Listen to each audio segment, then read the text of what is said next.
요즘 대부분의 스트리밍 서비스들이 광고 요금제를 론칭하고 있죠. 넷플릭스, 디즈니 플러스는 이미 작년에 론칭했고요. 아마존도 얼마 전 광고 요금제를 론칭하겠다고 선언했습니다. 아마존 프라임에 광고를 추가한다는 건데요. 내년 초를 시작해서 미국, 영국 등에서 시작해 조금씩 확장하길 계획이고요.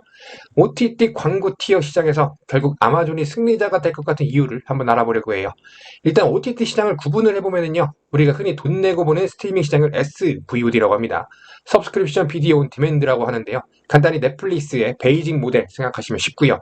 그리고 AVOD가 있습니다. Advertising Supported Video on Demand라고. 이건 SVOD보다 가격이 조금 저렴하고 광고를 봐야 되는 모델이죠. 넷플릭스 광고 요금제 생각하면 이것도 쉽게 이해 가능하고요. 마지막으로 패스트 채널이 있어요. 이건 Free Advertising Supported Streaming Television입니다. 광고를 보는 대신에 공짜로 볼 수 있는 스트리밍 서비스죠. 로쿠 채널이나 삼성 TV 플러스가 예시라고 할 수 있어요. 이렇게 크게 세 가지로 구분을 할 수 있습니다. 근데 보면 결국 SVOD, AVOD는 유료 서비스고요. 패스트는 무료 서비스예요.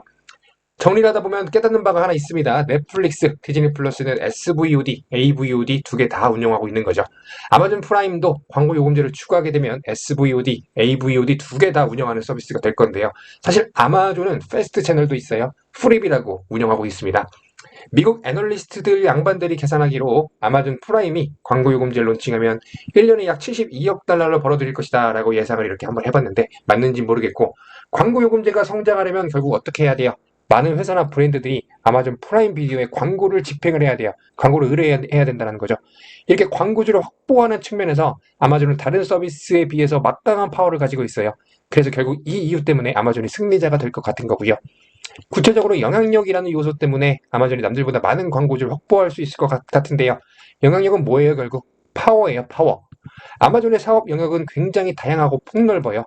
당연히 핵심은 이커머스고요. 여기 물류, 자율주행, 클라우드, 미디어, 디바이스 등 거의 모든 분야에서 비즈니스를 확장하고 있어요.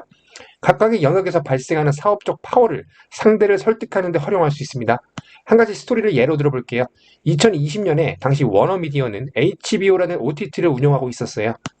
당연히 파이어TV 아마존 프라임에서도 서비스를 볼 수 있게 운영하고 있었고요. 당시 HBO는 서비스에서 발생하는 다양한 데이터를 아마존과 공유하는 대신에 혼자만 독립적으로 활용하고 싶어 했어요. 아마존이라는 플랫폼을 통하기보다는 독자적인 앱으로 고객들과 직접 커뮤니케이션 하기를 원하는 것이었죠. 당연히 다른 서비스들의 데이터를 이용하고자 하는 아마존의 의도와는 맞지 않는 움직임이었고요. 예를 들면 아마존이 파이어TV에서 HBO를 삭제시켰습니다.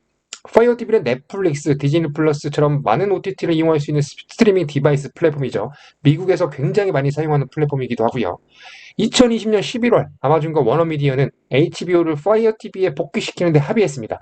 두 회사가 여러 가지 사안을 합의한 것으로 알려졌는데 그 가운데 핵심이 워너미디어가 아마존의 AWS 사용 계약을 연장한다는 것이었어요.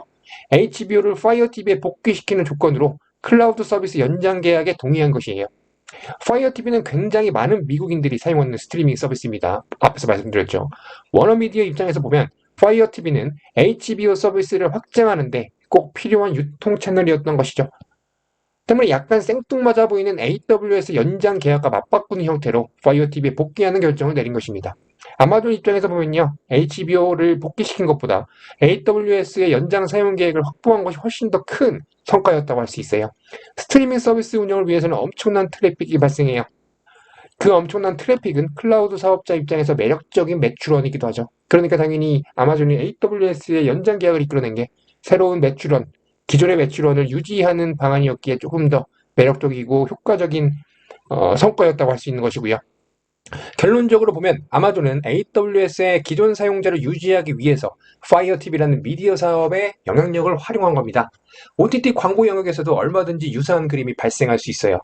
큰 돈을 쓸 수 있는 브랜드나 광고주를 확보하기 위해서는 당연히 철저한 협상 과정을 거치게 되겠죠.